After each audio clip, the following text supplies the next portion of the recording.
국민의힘 제6차 전당대회가 끝을 향해 가고 있지만 그 과정에서 드러난 민낯은 참담합니다.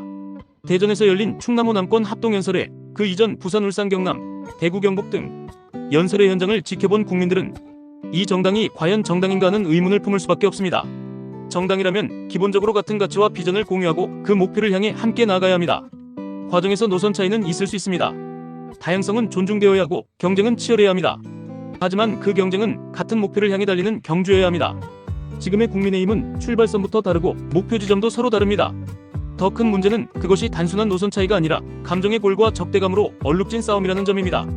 이번 전당대회에서 가장 선명하게 드러난 것은 찬탄과 반탄, 반대파 간의 격렬한 대립입니다. 반탄파는 탄핵 찬성파를 배신자로 규정하며 당에서 몰아내야 할 대상으로 삼고 있습니다. 찬탄파는 반탄파를 극우, 계엄 옹호 세력으로 몰아붙이며 같은 당원으로 인정하지 않습니다. 여기에 윤어게인이라는 구호가 더해지면서 친윤과 반윤이 서로를 향해 정치적 칼을 휘두르고 있습니다. 문제는 이 싸움이 단순한 의견 충돌을 넘어 정치적 생존을 건 사생결단 양상으로 번지고 있다는 것입니다. 후보들이 연설장에서 민생과 정책 비전보다 먼저 누구 편이냐를 묻고 지지자들은 배신자 피켓을 흔들며 야유를 퍼붓습니다.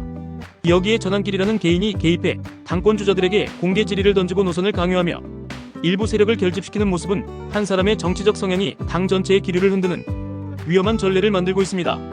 그런데도 당 지도부나 다수 후보들은 이를 방치하거나 오히려 활용하려 합니다. 이런 상황에서 국민의힘이 내년 지방선거에서 국민의 신뢰를 얻을 수 있겠습니까? 민주당의 정청래 대표가 전당대회인지 반쪽 반당대회인지 내란 옹호 전당대회인지 헷갈린다고 조롱한 것도 억울해할 일이 아닙니다. 빌미를 스스로 제공하고 있는 것입니다.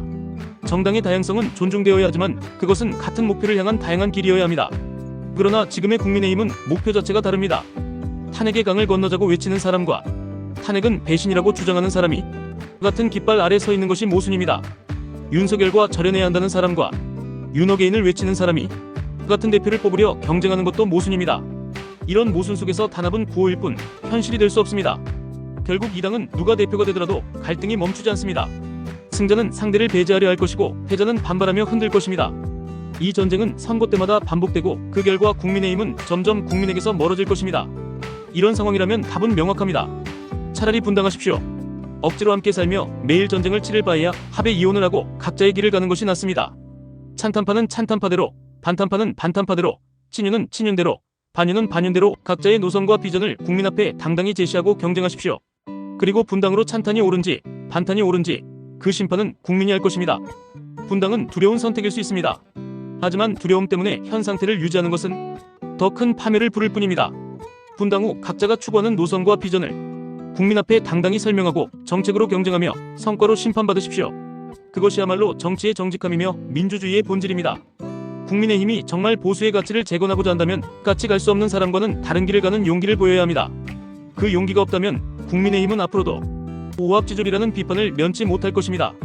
그리고 그 비판은 시간이 지날수록 더 날카롭게, 더 혹독하게 돌아올 것입니다.